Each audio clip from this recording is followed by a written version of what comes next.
Lita Portimao ni kalau perasan dia ada elevation yang sangat besar variasi dia. Kejap tinggi, kejap rendah. Secara overallnya, track ni adalah antara track yang menarik dan seronok untuk ditunggang. Aku macam dapat rasakan yang korang nanti-nantikan sebenarnya cerita pasal Pedro Acosta je. Memang seronok cerita pasal Pedro Acosta, tapi kita cerita pasal orang lain dulu. Minggu lepas ialah race weekend yang tak baik untuk Pecco Bagnaia. Kita boleh nampak dia struggle daripada praktis sampailah ke race. Highlight kepada weekend yang buruk kepada Pecco Bagnaia ni ialah crash antara dia dengan Marc Marquez. Soalan dia kat sini, siapa yang salah? Marc Marquez ke Pecco Bagnaia? Race Direction MotoGP membuat keputusan yang kes ini ialah racing incident. Tak ada siapa-siapa yang salah, tak ada siapa-siapa yang kena penalti. Sebab memang nampak susah nak cakap salah siapa. Kalau kita tengok view daripada depan, nampak macam Marc Marquez yang salah. Macam dia dah potong Pecco Bagnaia, lepas tu dia dah wide, lepas tu dia nak tutup cepat-cepat. Tapi kalau tengok daripada belakang, nampak macam Marquez punya line tu normal je, dia tak ada nak tutup sangat cepat-cepat. Nampak macam Pecco yang wide langgar dia. Dan kedua-dua rider ni pun lepas race tu okey je. Marc Marquez cakap, janganlah kau tanya sejam lepas jatuh tu. Memanglah dua-dua tengah marah. Dari segi Marc Marquez, dia cakap walaupun ini racing incident, tapi dia macam ada sikit salahkan Pecco Bagnaia. Dia cakap Pecco memang tayar pun dah habis. Bila dia potong, no point dia nak agresif sangat potong balik. Ini mentality yang pelik lah. Aku rasa Marc Marquez sendiri pun tak macam tu. Dia akan cuba fight terhabis boleh sampai ke titisan darah yang terakhir. Dari segi Pecco pula, dia cakap, kau bayangkan kau kena potong dengan rider daripada sebelah dalam. Lepas tu, lepas potong kau nampak dia run wide. Apa yang kau nak buat? Dah tentu-tentu kau akan cuba untuk masuk balik dan dapatkan balik kedudukan tu. Pecco cuma kecewa sebab kali ni dia dapat 0 poin. Marc Marquez bagi aku dah dapat dia punya diri dia yang sendiri di atas Ducati ni. Dia dah buat sama macam dia dengan Honda dulu. Sama juga macam masa dekat Honda dulu, dia crash 2 kali minggu ni. Satu masa praktis, satu lagi masa qualifying. Yang masa qualifying tu lah yang menyebabkan dia kerugian masa dan juga tayar sebab dia kena guna motor spare. Dekat sprint race pun kita boleh nampak Marc fight dekat depan dan akhirnya last minute dia dapat selak Jorge Martin untuk dapatkan tempat kedua. Ketat muka Jorge Martin tu dekat sprint race punya podium. Jorge Martin melanggar rutin biasa dia yang selalunya dia kurang okey dekat race utama, tapi dia padu dekat sprint race. Kali ni dekat sprint race dia kalah, dia dapat nombor 3 je. Tapi dekat main race hari Ahad, dia dapat lead daripada lap 1 sampailah race tu habis. Dia punya dominasi tu memang power kali ni. Cuma dia punya prestasi tinggi tu tenggelam sikit kali ni sebab dua cerita tadi. Satu, cerita Pedro Acosta. Satu lagi, sebab cerita Pecco Bagnaia dan juga Marc Marquez yang crash. Performance level Jorge Martin yang tinggi ni diperakui oleh Enea Bastianini yang habis pada tempat kedua. Dia kata Jorge Martin memang bawa motor perfect. Tak ada mistake langsung daripada lap 1 sampai habis. Bastianini dapat pole position nombor 1, cuma dekat sprint race dia tak dapat naik ke atas podium. Tapi dekat main race dia dapat tempat kedua. Sedikit ehsan daripada Maverick Vinales yang mengalami masalah dan crash. Ini adalah antara usaha dia untuk mengekalkan tempat dia sebagai pelumba kedua dalam factory Ducati yang sekarang ni sedang terbuka dan direbut oleh banyak orang, masuk pemenang nombor 1 Jorge Martin. Ducati dah umumkan dah Fermin Aldeguer yang diorang dah sign kontrak tu akan mula berlumba dalam MotoGP pada tahun 2025. Cuma dia akan berlumba di bawah pasukan yang mana kita belum tahu lagi. Senario yang paling best kali ialah Jorge Martin naik ke dalam pasukan factory Ducati dan tempat kosong dalam Pramac tu akan diisi oleh Fermin Aldeguer. Ini cerita kalau confirm tempat kedua dalam factory Ducati tu diberikan kepada Jorge Martin. Mungkin Ducati sedang berfikir-fikir sekarang ni sebab sebenarnya untuk ada dua rider alpha dalam satu tim yang sama sebenarnya masalah juga. Sama macam Yamaha zaman Valentino Rossi dulu, yang mana bila Yamaha ambil Jorge Lorenzo masuk dalam tim yang sama, banyak masalah sebab dua-dua alpha, dua-dua laju. Valentino Rossi tak puas hati dengan Lorenzo, Lorenzo tak puas hati dengan Valentino. DJ Antonio, Marco Bezzecchi dan juga Franco Morbidelli tetap hamba pada pusingan kedua ni, sama juga macam pusingan pertama. Yang paling hamba sekali antara tiga orang ni ialah Franco Morbidelli yang habis race pada tempat terakhir di belakang Honda. Maverick Vinales dapat nombor 1 dekat sprint race, tapi dekat race 2 dia mengalami luck yang tak berapa baik. Dia punya gear 6 tak boleh masuk dan masa dia tengah mencuba nak masukkan gear 6 tu, sampai kat turn 1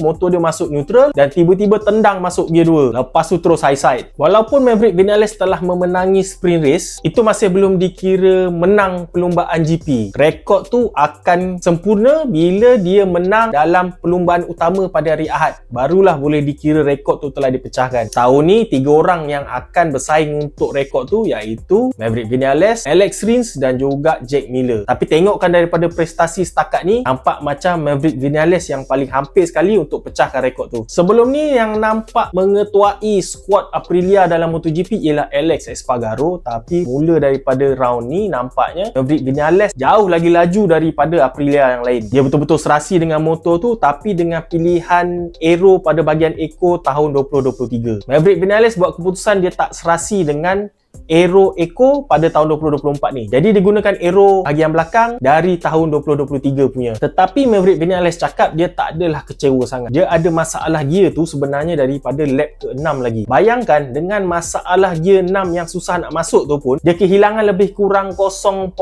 saat dalam satu lap, tapi dia masih dapat buat lap time yang laju dan fight untuk position nombor 1. Jadi dia happy dengan benda ni, cuma dia kata ini macam petanda untuk tim Aprilia untuk selesaikan masalah reliability. Sebab rugi, dia dah nak menang, boleh kalah. Tim Aprilia jangan main-main, jangan sampai Maverick Vinales mengamuk, meletup enjin kau nanti. Untuk yang tak tahu, dulu semasa Maverick Vinales di Yamaha, dia kena sack serta-merta sebab dia tak puas hati sangat Yamaha tak sediakan motor yang elok untuk dia. Dia saja tukar gear lambat-lambat bagi enjin tu overrev lama sikit. Dan masa race habis nak masuk dalam pit tu pun dia overrev banyak kali enjin Yamaha tu, macam dia nak letupkan enjin tu. Aprilia sekarang ni dikaitkan dengan rapat tentang Fabio Quartararo yang nampak macam nak tinggalkan Yamaha. Jadi kalau keadaan sekarang ni berterusan, dua orang yang dalam bahaya nampaknya ialah Alex Espargaro. Dia ialah rider yang tertua di atas grid sekarang ni dan nampak macam dah tak perform, komplain pandai, kalau tak kena mengamuk. Dan seorang lagi ialah Raul Fernandez. Walaupun masih baru, tapi nampak dia punya peningkatan tu agak slow. Jadi Aprilia masih belum ada lagi rider yang boleh konsisten menang. Okey, mari kita cerita pasal Pedro Acosta yang korang tunggu-tunggu sangat ni. Kali lagi sama macam kata, Pedro Acosta attack daripada awal, pada belakang, potong satu-satu sampailah akhirnya dapat podium pertama dia. Benda excited nombor 1 yang Acosta buat ialah memotong kedua-dua senior dia dalam KTM, iaitu Jack Miller dan juga Brad Binder. Dia punya potong tu bukan potong yang CP-CP, betul-betul potong bersih, dan lepas dapat potong terus gap, menunjukkan dia punya performance level tu jauh lagi tinggi daripada senior dia tu. Lepas tu dia buat satu lagi excitement yang nombor 2 pula. Dia potong 2 orang juara dunia. Marc Marquez 6 kali juara MotoGP dan juga Pecco Bagnaia 2 kali juara MotoGP. Sama juga, lepas potong 2 orang ni, dia terus buat gap ke depan. Jauh level performance dia lagi tinggi. Dan kali ni dia dapat manage tayar dia sampai ke habis race. Dan ada sedikit elemen luck juga, bila Maverick Vinales jatuh, dia dapat podium pertama dia. Tapi yang anehnya, kata Pedro Acosta selepas race, dia tak dapat belajar apa sangat daripada Jack Miller dan Brad Binder bila dia follow kat belakang dia orang. Tapi lepas dia potong dan dia dapat follow Pecco Bagnaia, dia kata dia banyak belajar daripada Pecco Bagnaia. Macam mana Pecco menggunakan badan dia di atas motor untuk save tayar, dia dapat banyak input daripada situ. Masa dekat Parc Fermé, Pedro Acosta bagi satu kenyataan yang aku rasa akan melekat dalam otak peminat MotoGP sampai bila-bila. Today the red wins, but it's not a Ducati, it's a gas. Ada satu istilah baru yang disebut-sebut dan dicipta oleh pengulas MotoGP seluruh dunia, iaitu dalam MotoGP ada Japanese Cup. Japanese Cup ni merujuk kepada Honda dan Yamaha yang race sesama diorang aja kat belakang. Orang lain semua kat depan, diorang kat belakang. Serendah itulah martabat pengeluar Jepun setakat ni dari mata pengulas MotoGP. Mana taknya diorang masih struggle lagi dekat belakang, terutamanya Honda. Jadinya dalam Japanese Cup ni, Yamaha yang nampak okey sikit berbanding dengan Honda. Walaupun diorang senyap-senyap, sekurang-kurangnya masa qualifying diorang dapat straight masuk ke qualifying 2. Masa main race, Quartararo dapat tempat yang ke-7. Agak okey, dapat duduk dalam top 10 dan duduk juga di atas beberapa jentera V4 Eropah. Honda yang tertinggi pula ialah Joan Mir pada kedudukan ke-13. Honda yang terbawah sekali ialah Luca Marini pada tempat ke-17. Marc Marquez yang jatuh, lepas tu dia angkat balik motor, masuk race balik pun habis dekat depan dia. Tapi maruah pasukan Jepun ni ada terangkat sikit dengan Morbidelli yang gunakan Ducati GP24